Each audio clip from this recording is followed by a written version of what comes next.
누구든지 등불을 켜서 그릇으로 덮거나 평상 아래에 두지 아니하고 등경 위에 두나니 이는 들어가는 자들로 그 빛을 보게 하려 함이라.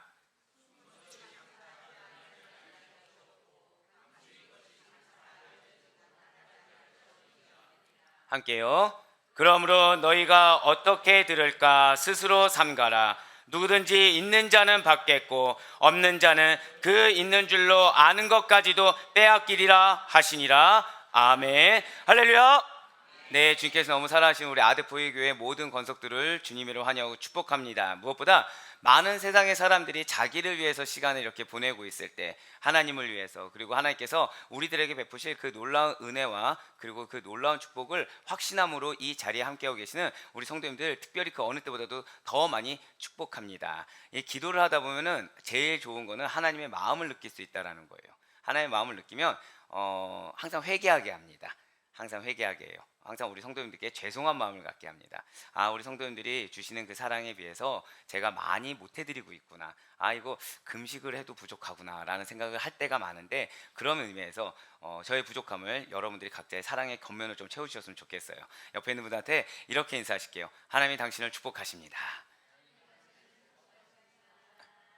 네. 여기서 제가 한마디 딱 하면 정말 큰 목소리가 날 것 같지만, 네, 그럼 이제 나를 위한 축복은 크게 하고 옆에 있는 사람을 위한 축복은 작게 하실 듯한 이 부족한 자의 믿음이 있어서, 우리가 옆에 있는 분들을 정말 더 많이 축복하고 그런 축복보다 더 하나님께서 여러분들을 축복하셨으리라 저는 굳건히 믿고 있습니다. 아멘. 네, 어떻게 제 소리가 뒤에 잘 들리십니까? 네, 잘 안 들리시는 것 같은데요. 네, 자, 뒤에까지 제 목소리가 잘 들린다고 해주셔서 너무나도 감사합니다. 사실 제가 이렇게 설교 강단에 서게 되면은 여러분들의 얼굴이 이렇게 한눈에 너무 잘 보인다라는 거죠. 그러니까 여러분들의 얼굴, 눈빛까지도, 특히 저 뒤에 잠옷실에 계시는 분들까지도 잘 보이신다라는 거예요. 어떤 분들은 이렇게 온 정신을 딱 집중해 가지고 하나님의 말씀을 하나도 놓치지 않으려고 이렇게 초집중해서 잘 듣고 계십니다. 반면에 이제 어떤 분들은 좀 어느 정도 시간이 지나면 두리번 주위를 살피시거나, 아니면은 이제 어떻게든 안 졸려고 반쯤 정도, 그러니까 제가 좀 놀란 거예요. 제 목소리가 상당히 큰 편이잖아요. 그런데도 반쯤 정도 이제 잠긴 눈으로 졸음을 잘 참으면서도 어떻게 좀 노력해 보지만 잘 듣지 못하시는 경우도 있다라는 거죠. 그래도 좋습니다. 왜냐? 제일 중요한 것은 일단 말씀을 듣는 것이 가장 중요합니다. 이 자리에 와서 말씀을 듣는 것이 가장 중요한데, 이렇게 자신이 있어야 할 자리를 지켜서 말씀을 경청하는 것이 정말 너무나 중요하다라는 것이죠. 그런데 그렇게 자리를 지키는 거, 그래서 말씀을 경청하는 것보다 더 중요한 것이 있다라는 거예요. 그것은 저 따라 고백하실게요. 말씀을 잘 듣는 것. 그렇습니다. 말씀을 잘 듣는 것이 중요해요. 정확히 말씀드리면 말씀을 집중해서 잘 듣는 것이 중요하다라는 거죠. 예를 들어서 제가 이렇게 막 말씀을 선포하는데 어떤 한 모임에 여러분들이 가셨다 생각을 해보세요. 모임에 가는데 그 말씀 중에 힌트가 들어있는 겁니다. 그래서 그 힌트를 딱 나열해서 쓰게 되었을 때 경품이 우리가 예를 들어서 좀 복권 경품처럼 1억이다, 2억이다. 그럼 과연 좋을까요? 아니면 집중해서 들까요? 집중해서 듣는다라는 거예요. 세상에 유한한 물질도 그렇게 들을지언지요. 이렇게 하나님의 말씀이 내려지는데 우리가 어떻게 집중하지 않을 수가 있겠습니까? 몇 분이어도 아멘 해주셔서 얼마나 감사한지요. 네, 너무 감사해요. 여기서 제가 항상 드리는 말씀 있잖아요. 저는 되게 아둔한 자이기 때문에 어지간해서 텍스트로 다 준비를 합니다. 근데 여기에 아멘이 안 나올 것은 써놓지 않았어요. 그래서 한 분이라도 아멘이 나온 게 얼마나 감사한지 모르겠어요. 자, 말씀을 집중해서 잘 듣는 것이 너무나도 중요합니다. 그런데 그것이 그냥 단순히 경청이 하나의 커뮤니케이션 기술이기 때문만은 아니라는 것이죠. 말씀이 곧 하나님입니다. 믿으십니까? 네, 그렇습니다. 바로 그 하나님께서 허락하신 메시지를 들음에 있어서 듣는 자세에 따라서 하나님께서 여러분들에게 예비하신 은혜를 받아들이는 그 척도가 달라지기 때문이라는 것이죠. 분명 성경은 우리에게 이렇게 말을 하고 있어요. 믿음은 들음에서 난다라고 하였습니다. 그리고 야고보 사도 역시도 듣기를 속히 해야 된다라고 당부하였다는 거죠. 대신에 무엇은 더디하라고 말을 합니까? 절 따라 고백하실게요. 말하기와 성내기.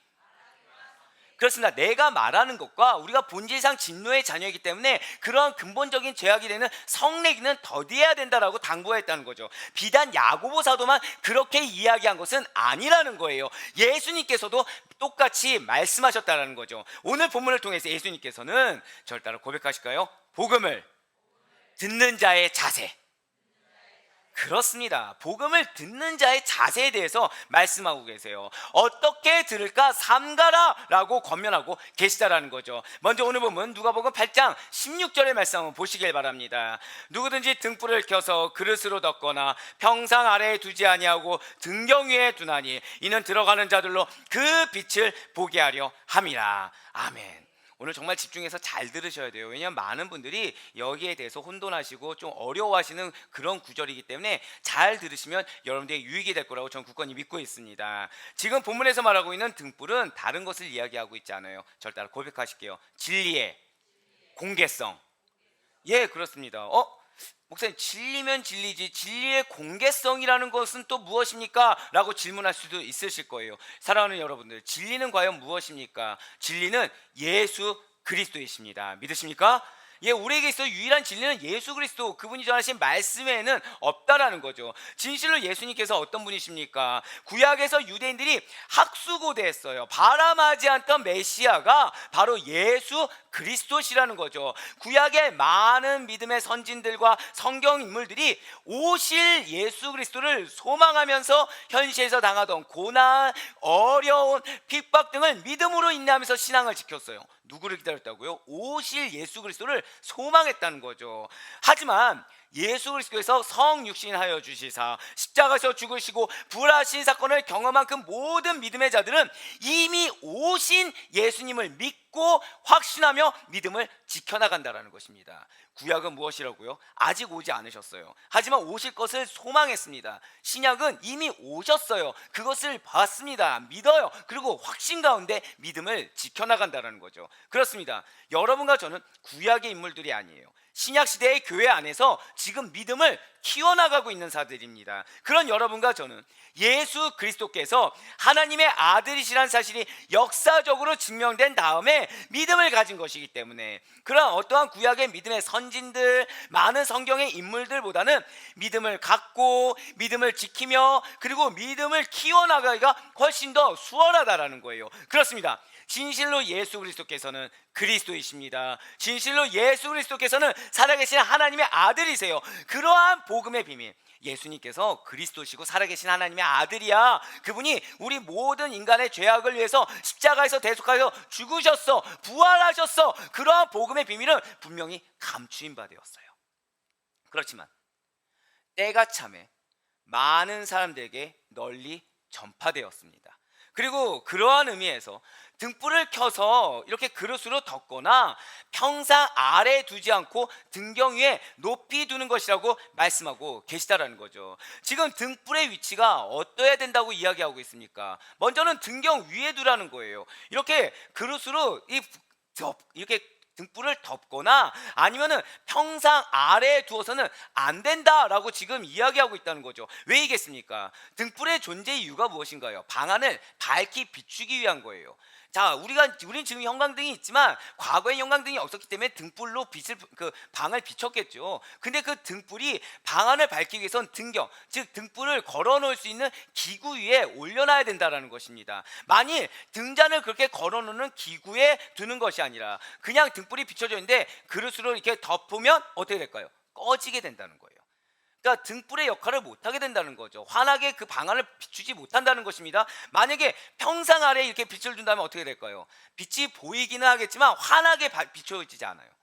빛이 안 보이거나 이것도 역시 등불이 평상에 가려지기 때문에 평상 아래에 두는 것은 등불의 빛을 밝히는데 전혀 도움이 되지 않는다라는 것이죠. 즉 등불은 등불의 역할을 할 수 있는 곳에 환하게 비추도록 해야 한다라는 것입니다. 그렇습니다. 진실로 빛이라는 것은 높은 데 두어서 골고루 비추게 해야 그 빛의 기능을 다하게 되는 거예요.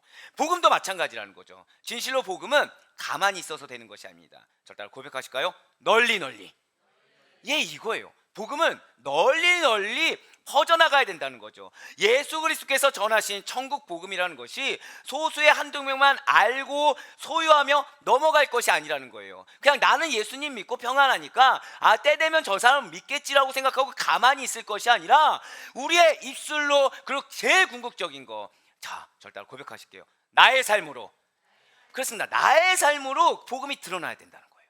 나의 삶으로 지나가는 사람이 보아도 와, 그냥 빛은 가만히 놔두면, 어두운 데 두면 그냥 환하게 비추는 것처럼 지나가는 사람이 봐도 야, 저게 복음이구나, 와, 예수님 믿는 사람이 저렇구나 라고 알 수 있어야 된다는 거죠. 그분의 말씀은, 예수님의 그러한 천국 복음은 반드시 만민에게 전파되어야 되고 또 구원의 통로가 반드시 되어야 함을 믿으시길 바라겠습니다. 흔히들 복음에 대해서 무엇이라고 이야기합니까? 흔히들 바로 굿뉴스라고 얘기해요. 복음은 좋은 소식입니다, 알면 유익한 소식입니다. 이 정도에서 그치는 것이 결코 복음이 아니라는 거죠. 복음은 사실은 굉장히 무겁습니다. 복음에 대해 알면 알수록 그 무게감이 엄청나서 예수님의 그 십자가에 대해서 가볍게 우리가 감히 말을 할 수가 없다라는 거예요. 우리의 믿음에 대해서 가볍게 던지고서 나는 세상으로 돌아가서 아무렇지 않게 생활할 수 있는 그러한 무게감이 아니라는 거죠. 하지만 그럼에도 불구하고 복음이라는 것은, 예수님의 십자가 진리라는 것은 굿뉴스가 맞다라는 거예요. 왜냐하면 아무런 빛도 소망도 없던 여러분과 저에게, 절대 고백하실게요, 생명을 주셨습니다. 그렇습니다. 바로 그거예요. 왜 굿뉴스냐면 우리에게 아무런 소망이 없었어요. 아무런 희망이 없었어요. 그런데 영생을 주셨다는 거예요. 그저 죽어가는 삶이었던 우리가 나이를 먹어감에 따라서 계속 죽음의 길로 가던 우리에게 나이를 먹어갈수록 예수님을 만나는 영생의 길로 우리를 인도해 주셨다는 것이죠. 할렐루야. 맞습니다. 우리의 본질이 무엇이었습니까? 그저 사탄에게 유혹만 당하다가 아무런 희망도 없이 소망도 없이 죄의 늪에 빠져서 지옥의 영벌에 빠져질 우리였어요. 그런 여러분과 저를 예수님이 알아주셨습니다. 구원하여 주셨어요. 위로하여 주셨습니다. 지금 이 순간에도 참된 소망이 되어주시기 때문에 예수님만이, 그분이 전한 그 복음만이 우리에게 영생을 주심으로 말미암아 진정한 굿뉴스가 된다는 사실을 반드시 믿으시길 바라겠습니다. 굿뉴스에 대해서 오해하셔서는 안 돼요. 그냥 예수 믿으면 좋지, 평안하지, 축복이 있지, 이게 아니라 진짜 굿뉴스는 무엇 때문이라고요? 절대 고백하실게요. 영원한 생명, 이거라는 거예요. 굿뉴스는 영원한 생명이기 때문에, 천국 복음이기 때문에, 우리에게 저 천국을 약속해 주셨기 때문에 진정한 굿뉴스가 된다라는 거죠. 말 그대로 좋은 소식입니다. 하지만 헛소문을 생각해 보세요. 유언비어를 생각해 보시길 바랍니다. 험담이라는 걸 생각해 보세요. 악의적인 말들을 생각해 보시길 바랍니다. 왜 우리는 경험해 봐요. 말에서, 입에서 구전으로 더하면 더할수록 점점 확산되어 갑니다. 즉 널리 전파되면 전파될수록 악영향을 미친다라는 거예요. 그에 따른 악의적인 결과들이 우리의 상상을 초월할 정도로 어마무시하게 사단의 계략대로 널리 악하게 작용되는 것을 우리는 보곤 한다라는 거죠. 연인에 대한 악한 루머가 결국 한 연예인을 자살로 이끌게 되는 것조차 보는 것처럼, 그런 사람의 입에서 나오는 악한 말이, 성경에서 말씀드리잖아요. 입 밖으로 나온 것이 무엇이라고요? 마음에 있는 것이 나온다고 하지 않습니까? 결국 우리 마음에 있는 그 악한 말이 영혼을 죽입니다. 공동체를 파괴합니다. 결국 희망도 소망도 다 뺏어가는 놀라 악한 영향을 발휘하는 것을 우린 보게 된다는 거죠. 하지만 하나님의 말씀은 절대 그렇지가 않다라는 거예요. 예수 그리스도의 복음은 듣는 이들을 구원하며 영원한 생명을 얻게 한다는 사실을 이 시간 반드시 믿으시길 바랍니다. 악의적인 말은 죽게 해요. 하지만 예수 그리스도 복음은 살아나게 만든다는 거죠. 이 세상이 줄 수 없는 가장 선한 것들로 여러분과 저를 채워주신다는 것입니다. 그러하기 때문에 될 수만 있다고 한다면 최대한 더 많은 사람들이 들어야 돼요. 최대한 더 많은 사람들이 알아야 됩니다. 널리 전파되어야 하는 것이 복음의 기능이란 사실을 반드시 잊지 마시길 바라겠습니다. 얼마 전에 제가 그런 말씀을 드린 적이 있어요. 저는 손이 별로 그렇게 좋지가 않습니다. 저는 손이 세상 말로 그냥 X손이라고 할 정도로, 누구는 금손이지만 누구는 아니다라고 할 정도로 건드리는 식물마다 죽입니다. 선인장도 죽여요. 보통 어지간해서, 그러니까 저한테 선물해 주시는 분들은 대다수가 식물 잘 못 키우시니까 이렇게 한 달에 한번 물 주셔도 됩니다. 이게 신기한 건요, 한 달에 한번 물을 주는데 죽어요. 기가 막힐 정도입니다. 어지간해서 선인장 죽는 거 잘 못 보시잖아요. 그렇다고 제가 그러면 이거를 방치했냐? 그렇지 않습니다. 이번만은 잘 키워보리라 라고 해서 선인장에 딱 그 15일이라고 하면은 뭐 예를 들어 4월 31일 날 딱 해놓고서 15일 뒤 정확히 5월 14일 날 딱 물을 줍니다. 그러고서 15일 뒤에 보면은 누렇게 떠 있어요. 물을 많이 주지도 않아요. 많이 주면 안 된다 그래서.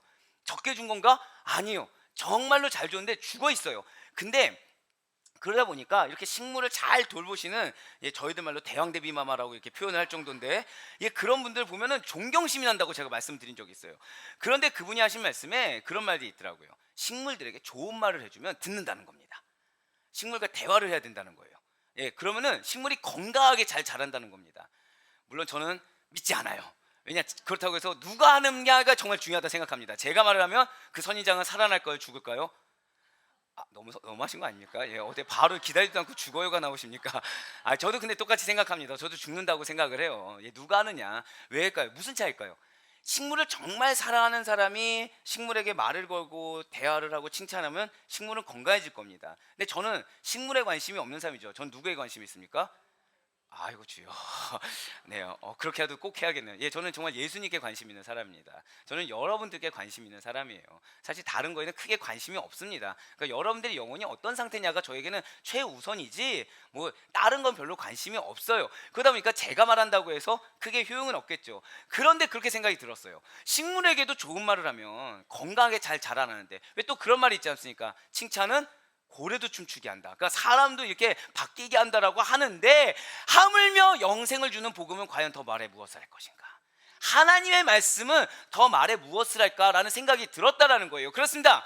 지금 예수님께서는 우리들에게 그러한 세상의 말도 그러할진데, 세상의 칭찬도 식물을 바꾸고 사람을 바꾸게 할진데, 복음은 더 말해 무엇을 하겠냐라고 말씀하고 계시다라는 거예요. 우리들에게 그렇기 때문에 이 등불 비유를 통해서 복음의 전파성에 대해서, 진리의 공개성에 대해서 말씀하고 계시다라는 것이죠. 무엇을 말씀하고 계시다고요? 절 따라 고백하실게요. 복음의 전파성, 진리의 공개성. 그렇습니다. 복음은 전파되어야 된다는 거예요. 진리는 여러분들과 저로 하여금 공개되어져야 된다는 거죠. 많은 사람들이 다 알 수 있도록 넓게 드러내야 된다는 것입니다. 그리고 그러한 복음이 전파되어야 하는 이유, 잘 들으시길 바라요. 듣는 자로 하여금 깨닫게 하기 위함입니다. 복음을 듣는 자로 하여금 깨닫게 하기 위해서. 근데 사단은 이걸 싫어한다는 거죠.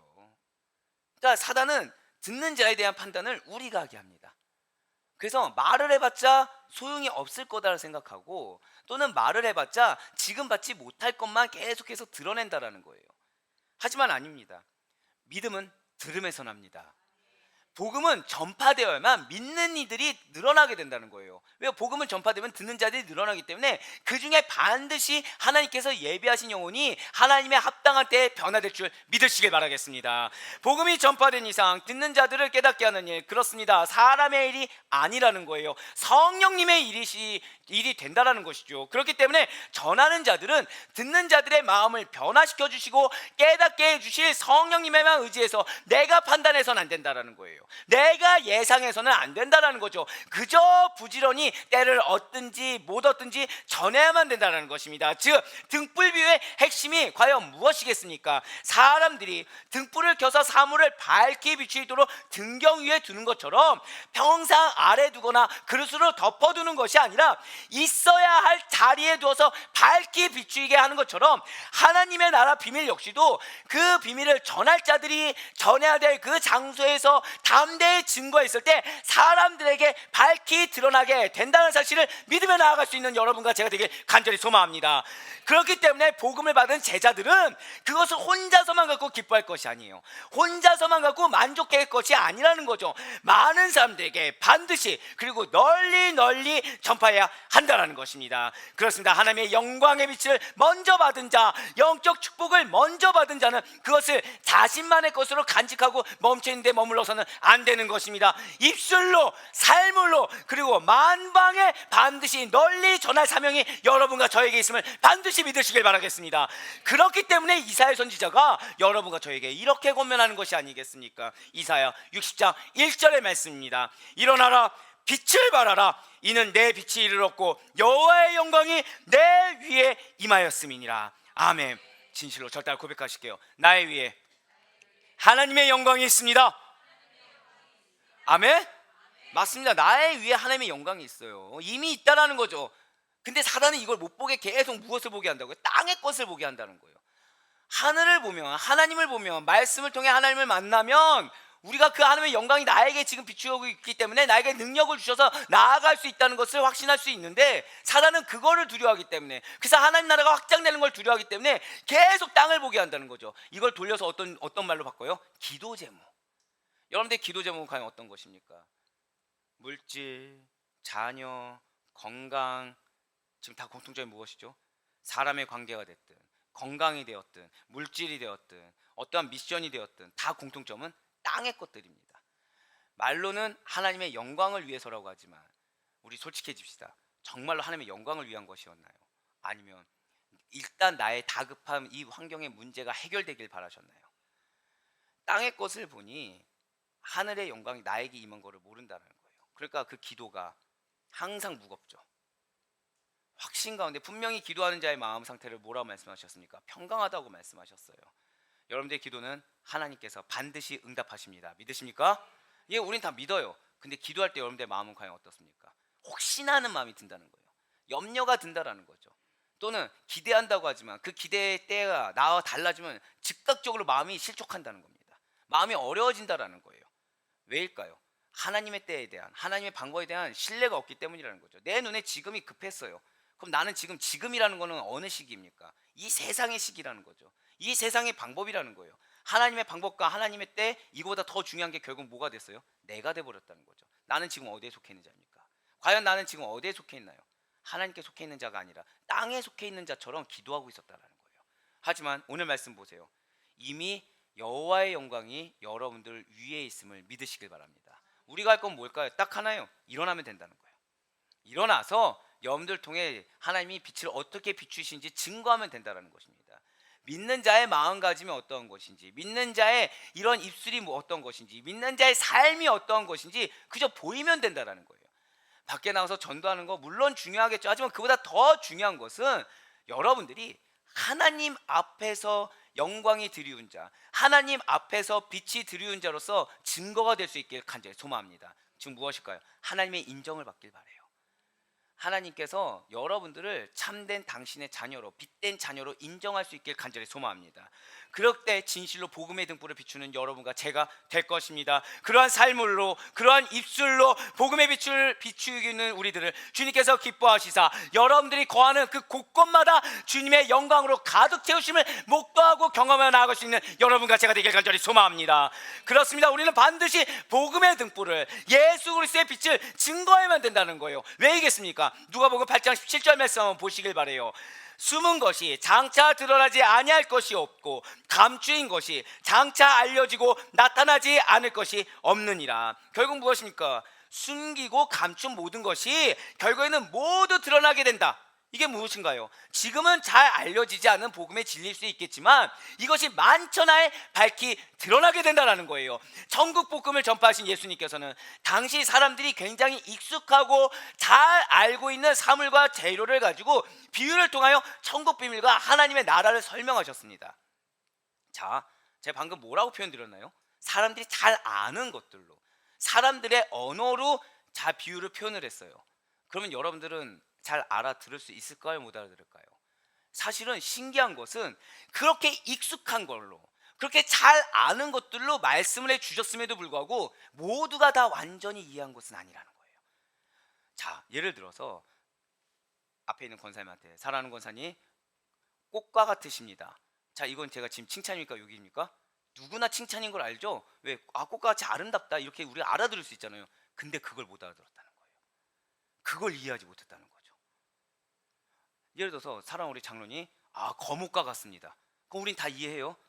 교회를 지탱하는 그 기둥과 같구나, 다 이해합니다. 근데 그거를 못 알아들었다는 거죠. 예수님을 신뢰하고 따르던 제자들과 무리들이 일부만 천국 비밀을 알고 깨달았을 뿐 모두가 다 완전히 이해하지는 못하더라는 것입니다. 신기할 정도로. 그래서 예수님께서 하나님 나라의 비밀을, 이 비유로 말씀하신 의미들이 일부 사람들에게는 마치 감추어져 있는 비밀처럼 느껴졌다는 거예요.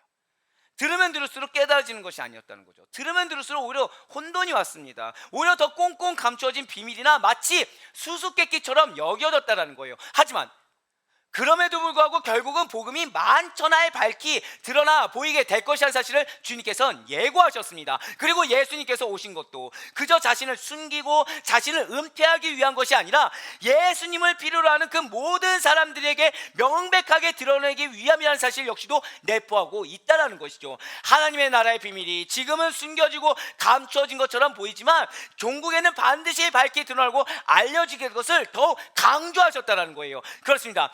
그리스도의 복음이라는 것은 밝은 빛이 비추어지듯이 분명하고도 명백하게 인지되고 또 알려지게 될 것입니다. 또한 주님께서 다시 오시는 그날 지금까지 감춰졌던 하나님 나라의 그 놀라운 영광은 해와 같이 떠올라서 전 우주를 밝히 비춰 보이실 거라는 거예요. 하지만 여기에 이제 무서운 의미가 또 하나 담겨 있어요. 자, 주님이 다시 오실 그날 만천하에 하나님의 영광을 볼 수 있게 된다고 그랬어요. 만천하에 모든 사람들이 다 알게 될 것이라고 지금 말씀하셨어요. 반대로 어두운 곳에서 은밀하게 지었던 죄 역시도, 세상의 악인 역시도 괜찮은 척했지만 내면적으로 주님을 부인하고 주님을 따르지 않았던 그런 모든 죄악 역시도 만천하의 그 모습을 드러내게 된다는 거예요. 그래서 사도 바울이 고린도서 5장 10절 말씀을 통해서 이렇게 이야기하고 있는 것입니다. 이는 우리가 다 반드시 그리스도의 심판대 앞에 나타나게 되어 각각 선악간에 그 몸으로 행한 것을 따라받으려 함이라. 결국 다 드러나게 된다는 거죠. 그 앞에 나타나게 된다는 거예요. 선악간에 그 몸에 따라서 행한 것을 따라 받게 된다는 것입니다. 비단 사도 바울만 이렇게 이야기하는 것이 아니에요. 히브리서 기자 역시도 이에 대해서 이렇게 말을 하고 있다는 거죠. 히브리서 4장 13절의 말씀입니다. 지으신 것이 하나도 그 앞에 나타나지 않음이 없고, 그러니까 지으신 것은 모든 피조물은 다 주님 앞에 나타나게 됩니다. 우리의 결산을 받으실 이의 눈앞에서 만물이 벌거벗은 것 같이 드러나느니라. 아멘. 숨길 수가 없다는 거예요. 다 드러내 보인다는 것입니다. 그러니까 하나님의 영광이 드러내 보이지만 그 영광 이면에는 죄악까지도 다 밝게 비추이게 된다는 것이죠. 사랑하는 우리 아데포의 교회 모든 성도 여러분들, 하나님 나라의 비밀이 밝혀지고 주의 재림의 때에 하나님의 영광이 이 땅을 환하게 밝게 비추일 때, 그때를 오히려 기대하고 소망하며 나아가는 천국 신앙이 여러분과 저희 것이길 간절히 소망합니다. 주님 다시 오실 그날에 하나님 나라를 조롱하고 은밀히 죄악을 행하던 자들은 분명히 그들은 영원한 수시 속에 잠겨들게 될 것입니다. 하지만 저와 여러분은 다르다는 거죠. 그날에 하나님 나라를 기다리며 수고했던 끝까지 그 믿음을 지키며 회개함으로 말미암아 정결하게 하나님 앞에 서 있던 모든 성도들은 그 믿음을 끝까지 지키며 그 믿음 가운데 내가 눈물을 흘렸지만 그럼에도 불구하고 주님께서 나에게 주신 그 소망의 확신을 놓치지 않았던 우리 사랑하는 아데포이 교회 모든 성도들은 반드시 밤하늘의 별과 같이 빛나게 될 것을 믿으시길 바랍니다. 주님의 위로를 받으실 거예요. 주님의 상급을 받게 될 것입니다. 할렐루야. 나는 너를 알지 못한다. 너가 나를 주여 주여 했지만 나는 너를 알지 못한다는 안타까움이 우리의 것이 아니라는 거예요. 사랑하는 내 딸아, 사랑하는 내 아들아, 너가 나를 위해서 당한 믿음의 인내와 수고를 내가 아노라. 내 품 안에 거하라. 내가 너에게 천국의 큰 상급으로 함께하리라. 라는 주님의 칭찬과 영원한 하늘의 축복과 상급이 우리의 것임을 확신하며 나아갈 수 있는 여러분과 제가 되길 간절히 소망합니다. 믿음을 끝까지 지키세요. 여러분들의 삶을 통해서 믿음을 증거하시길 바랍니다. 나 혼자 듣고 끝나는 것이 아니라 여러분들의 삶을 통해 내가 들은 바를 행함으로 말미암아 하나님의 영광이 드러나 하나님의 칭찬을 받을 수 있길 소망합니다. 사람들은 비웃을 수 있겠죠. 사람들은 조롱할 수 있겠죠. 사람들은 무시할 수 있겠죠. 하지만 무시해봤자 얼마나 걸리겠습니까? 조롱해봤자 얼마나 걸리겠습니까? 천국에 유한한 것이 여러분들의 것인데, 그런 약속이 있는 우리이기 때문에 주님께서는 이 말씀을 반드시 기억하라고 말씀하고 계세요.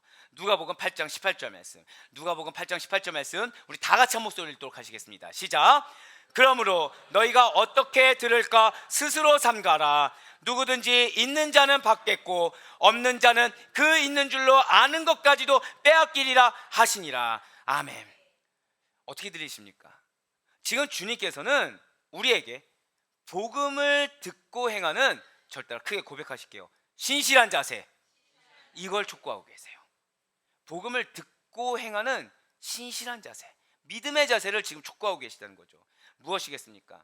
복음을 들을 때 스스로 삼가라는 거예요. 스스로 근신하라고 명령하신 것입니다. 자, 여기서 스스로 삼가라라는 이 말씀의 원뜻을 보면 너희는 보아라 또는 너희는 식별하라 라는 의미입니다. 자, 그러면 무엇을 보라는 뜻일까요? 무엇을 식별하라는 뜻일까요? 이것은 이 오늘 본문 앞에 씨 뿌리는 자의 비유가 있어요. 그 씨 뿌리는 자의 비유에서 언급한 것처럼 이 씨가 좋은 결실을 맺기 위해서는 저를 따라 고백하실까요? 나의 마음밭.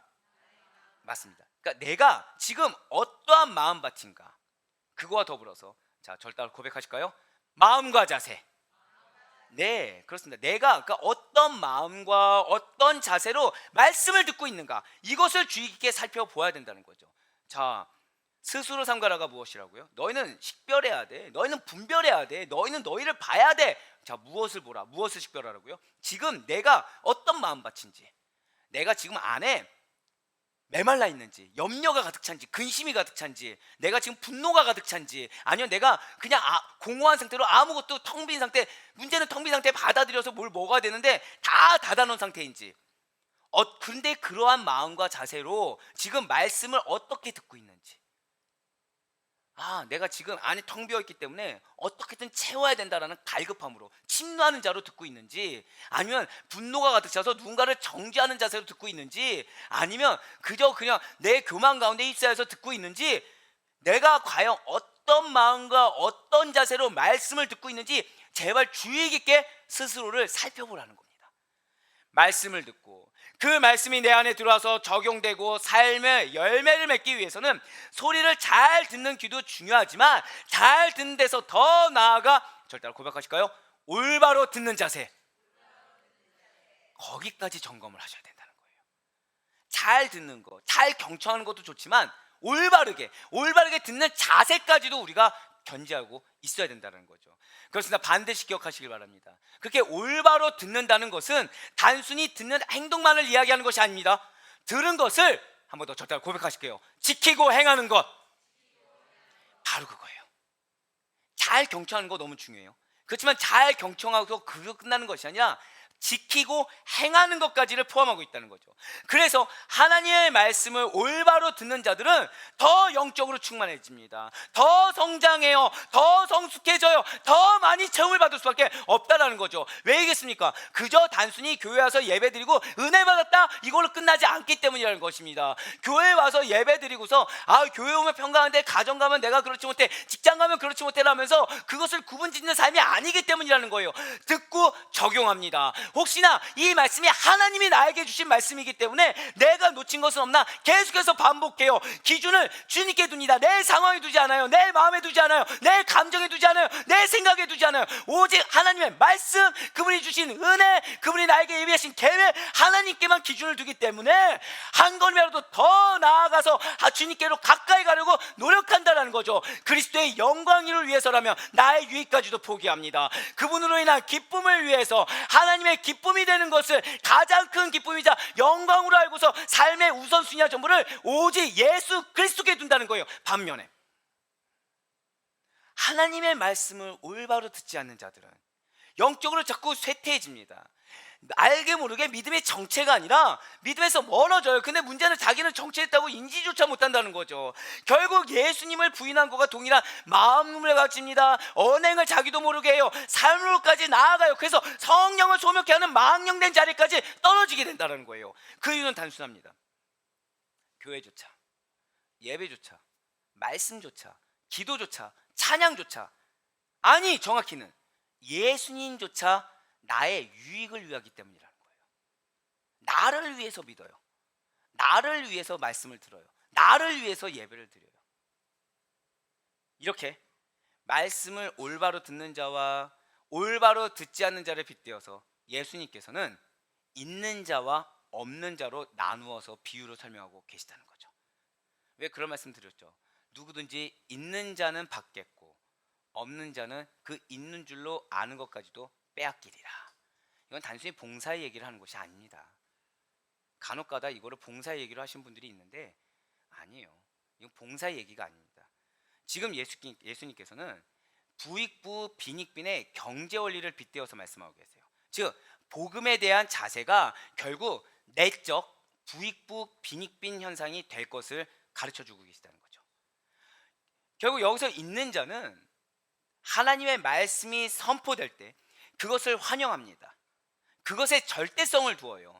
그것을 잘 활용해서 적용하고 실행하려는 자입니다. 하나도 놓치지 않으려는 자입니다. 내 생각하느라 내 감정 때문에 놓치지 않는 자라는 거죠. 있는 자는 그래서 받겠고 무엇을 받겠습니까? 영적 축복을 받는다는 거예요. 이 세상이 줄 수 없는 귀한 상급을 부여받게 된다는 거죠. 그렇습니다. 있는 자는 마치 좋은 땅에 떨어진 씨앗이 풍성한 열매를 맺듯이 계속적으로 삶에 더 많은 은혜와 더 많은 기쁨을 계속해서 누리며 살아갈 수밖에 없다는 거예요. 즉 말씀을 잘 듣고 잘 지켜 행하는 자들은 삶에, 절대로 고백하실까요? 풍성한 열매.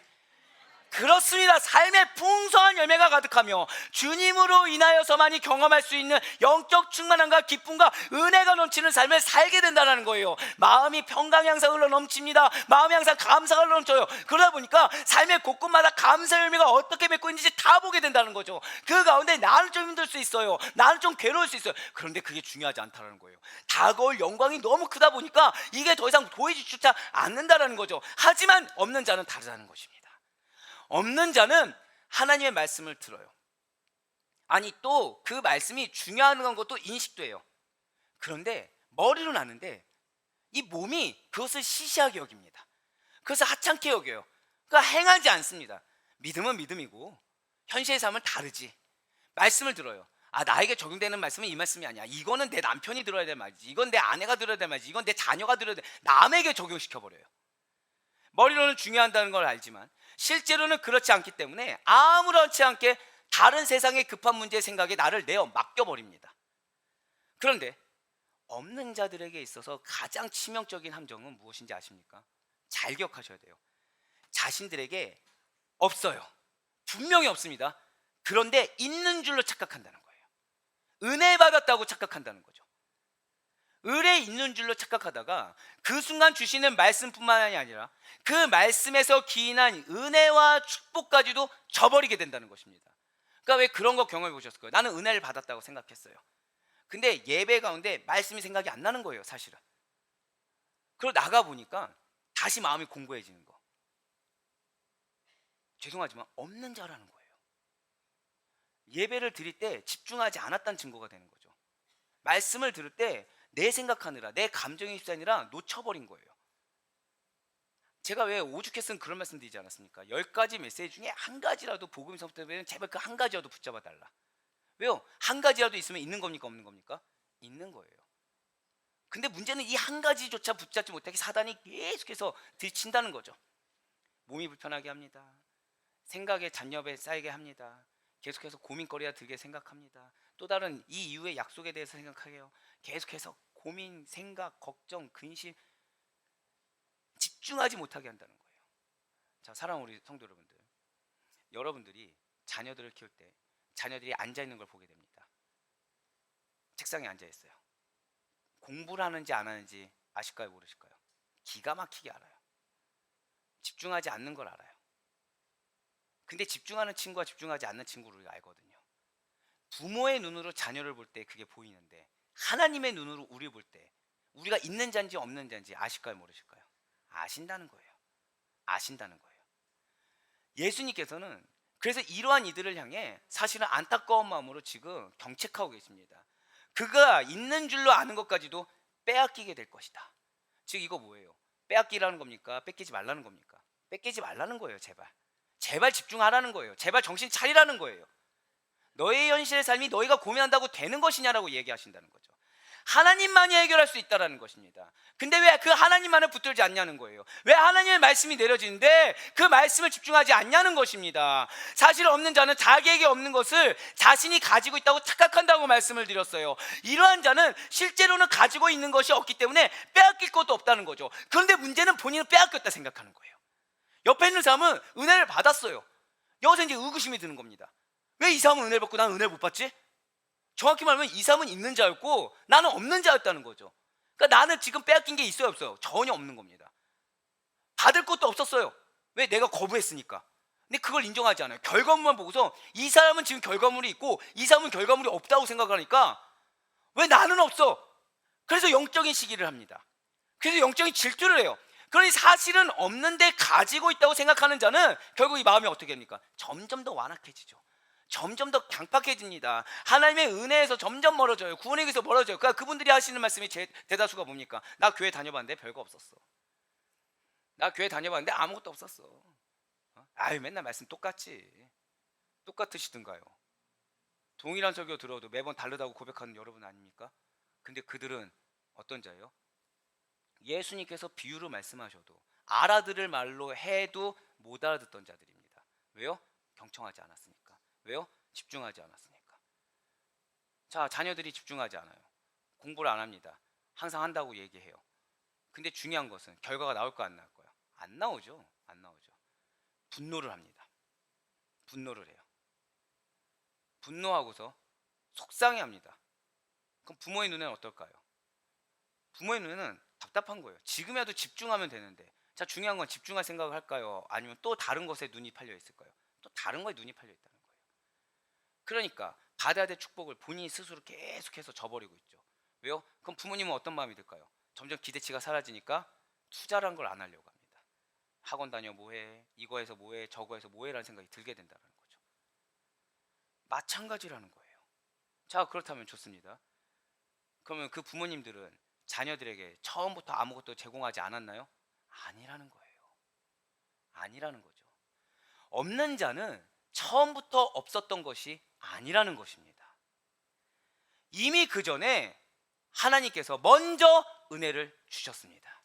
이미 그 전에 하나님께서 먼저 말씀을 깨닫는 통찰력을 주셨어요. 그리고 풍성한 은사들을 이미 주셨습니다. 그렇지만 하나를 안 했다는 거죠. 뭐요? 말씀에 부주의했어요. 말씀에 부주의했어요. 그 자리만 있으면 되는 줄 알았다는 거예요. 발만 거치면 되는 줄 알았다는 거예요. 말씀 듣기를 싫어합니다. 다른 것에 몰두해요.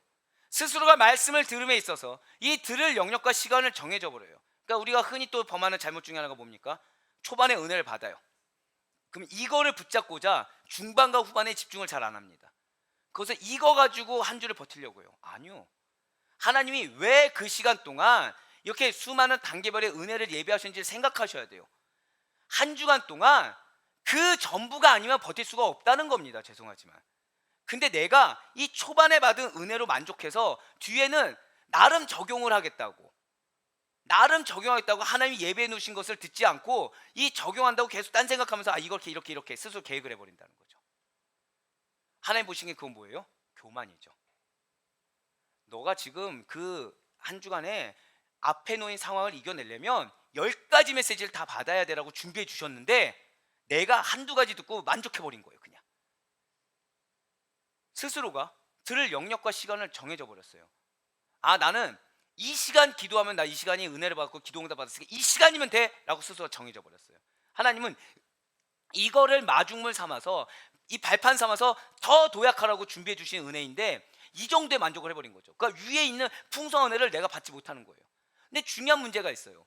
이거를 풍성한 은혜를 받기 위해서 이 길을 예배해 놓으셨는데 역시 이 길조차 안 걸어가는 거죠. 이것도 뭐가 됩니까? 교만. 하나님 어떤 자를 싫어하십니까?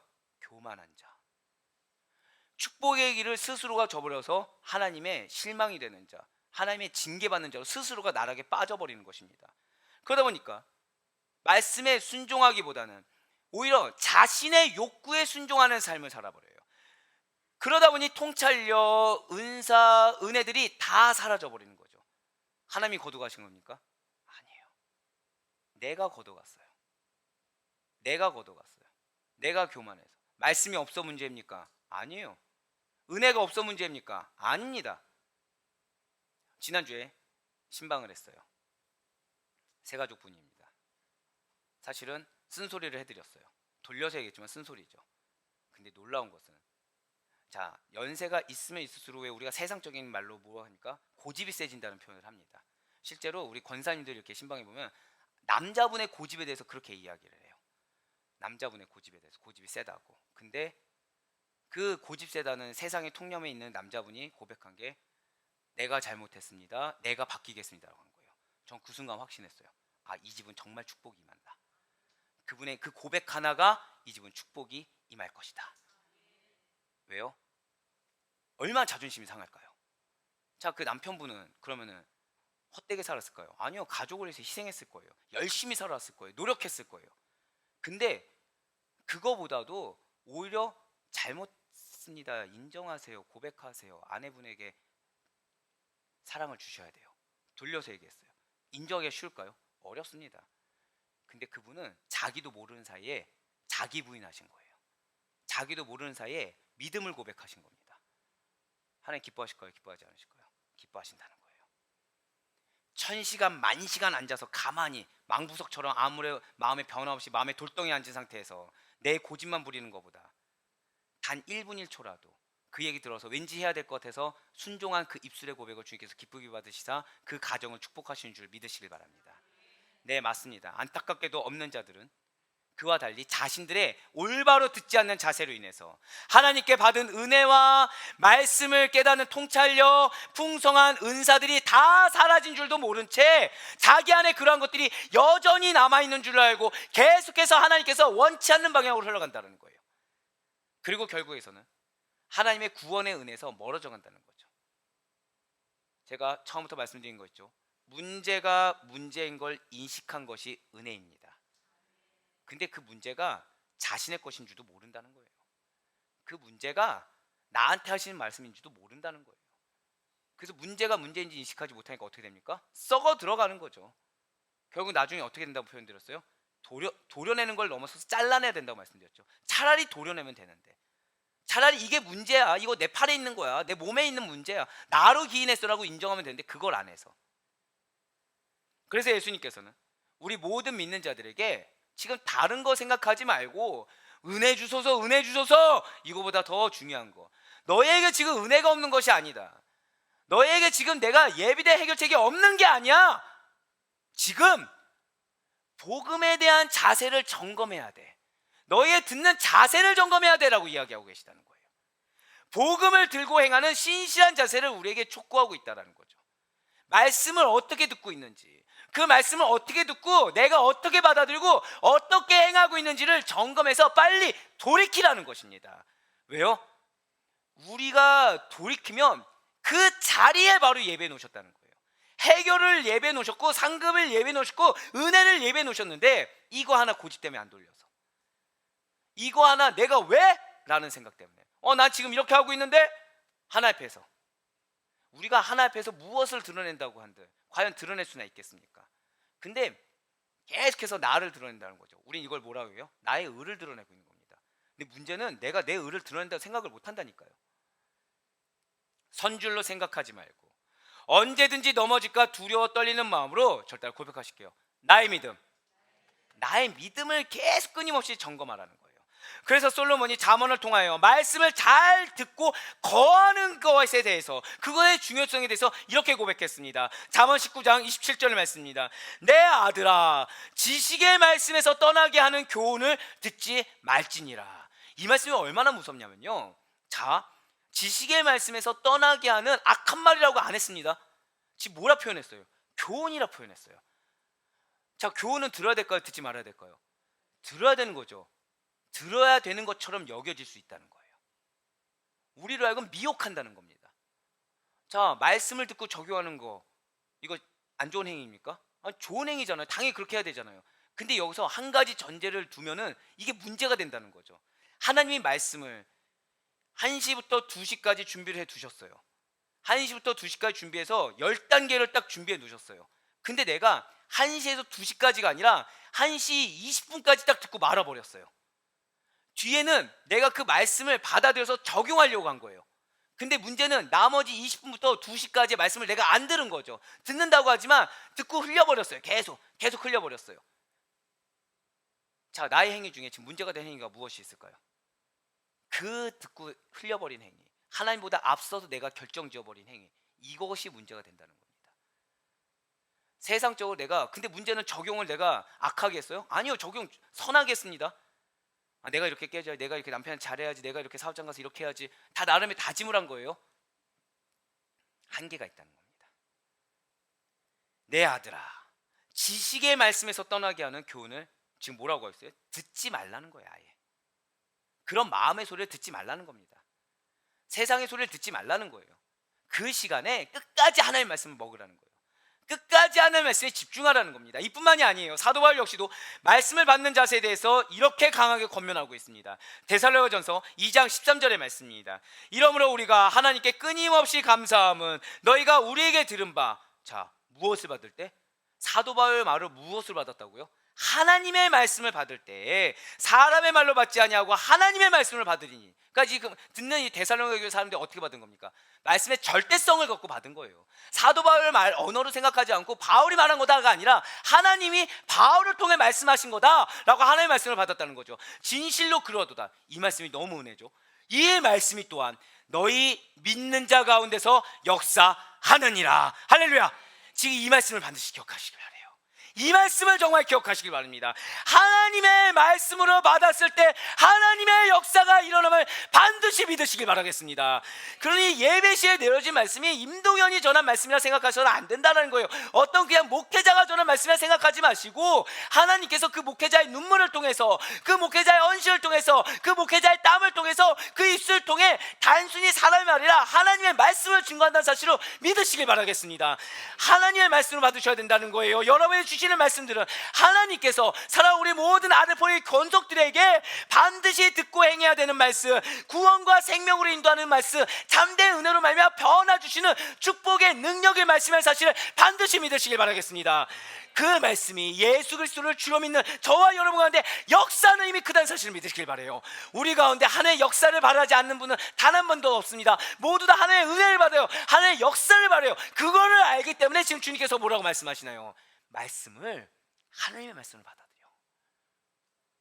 아까 제가 서론에 뭐라고 말씀드렸습니까? 만약에 우리가 어떤 한 강연회를 갔어요. 강연회 갔는데 그 강연회 중에 힌트를 다 넣었습니다. 그 힌트를 곳곳마다 채우면 뭐 1억을 준다, 2억을 준다. 과연 집중 안 할 분이 계십니까? 했을 때 뭐라고 표현했나요? 다 집중하신다고 말씀하지 않습니까? 마찬가지라는 거예요. 하나님께서 여러분들에게 은혜를 예비해 두셨습니다. 믿으십니까? 그런데 그게 내 임의대로 이 말씀 은혜 됐으니까 끝내고 저 말씀 은혜가 안 되니까 버리고 이전에 받았던 은혜 말씀 붙잡고 살면 되겠지. 이게 교만이고 이게 악이고 이게 죄입니다. 우리의 믿음의 선진들은 바로 이러한 말씀을, 이러한 복음을 전파하고 수호하기 위해서 순교의 피를 이 땅에 뿌렸어요. 우리들은 그러한 순교자들께서 피와 눈물을 흘리신 덕분에, 목숨 걸고 전파한 그 복음 덕분에 지금 그래도 편안하게 교회 예배당에서 하나님의 말씀을 들을 수가 있다는 거죠. 지금 받고 있는 우리의 은혜들이 당연한 것이 아니라는 것입니다. 우리 모두 다 복음에 빚진 자는 사실을 놓치지 마시길 바라요. 예수 그리스도의 보혈에 빚진 자 그 이후에도 이미 복음에, 누군가의 눈물에, 누군가의 피에, 누군가의 땀에 빚진 자가 우리라는 거죠. 우리가 어떻게 이 자리에 앉아 있을 수 있겠습니까? 우리의 부모님 때, 우리의 누군가, 우리의 아내, 우리의 남편의 뜨거운 눈물의 헌신의 기도 덕분에 이 자리에 있는 것이 아니겠습니까? 그러니 너무나도 당연하게 틈타고 있는, 절대 고백하실게요, 안락함, 나태함, 이러한 안락함과 나태함이라는 사탄의 유혹에 능히 대적하여 최후 승리를 얻으며 나아갈 수 있는 여러분과 제가 되길 소망합니다. 예, 그렇습니다. 이 어렵고 악한 세대 가운데 어떠한 소망의 빛을 찾기 어려운 이 시대에 주님께서 여러분들을 등불처럼 사용하길 원하신다는 거예요. 여러분들을 복음의 빛으로 사용하길 원하신다라는 거죠. 이러한 주님의 뜻과 마음을 깨달으며 나아갈 수 있는 우리 모두가 되길 간절히 소망합니다. 우리에게 생명이라는 것이, 우리에게 모두가 전부가 된다는 것이 이 세상에 유한한 것이 아니라는 거예요. 우리는 이 세상에 유한한 것 때문에 지금 마치 죽을 것 같이 괴롭고 죽을 것 같이 눈물을 흘리고 앞으로 나아갈 수 없는, 힘도 없는 것 같지만 사실 그것은 사단의 유혹인 것입니다. 우리에게 힘은 그런 것이 아니에요. 우리에게 생명은 그런 것이 아닌 것입니다. 우리에게 생명은 오직 복음입니다. 우리에게 능력은 오직 말씀입니다. 오직 예수 그리스도의 우리에게 의미가 없다라는 거예요. 그러니 만민에게 전파될 복음, 그 복음을 생명으로 알고 속기 행하는 자들이 우리가 되길 간절히 소망합니다. 그러한 자들로서 말씀을 단 하나도 놓치지 마시고 주님의 마음을 시원하게 할 정도로 말씀을 받아들이고 적용하여 여러분의 삶의 풍성한 열매로 개화할 수 있는 여러분과 제가 되길 간절히 소망합니다.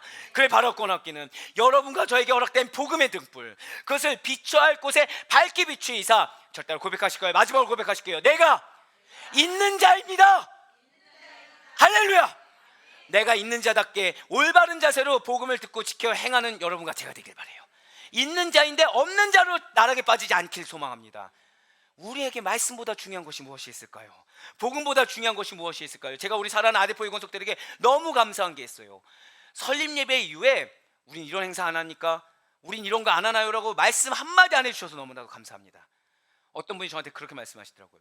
예배로 체험받으니까 다른 게 필요가 없습니다. 말씀 너무 길지 않나요? 축복이잖아요.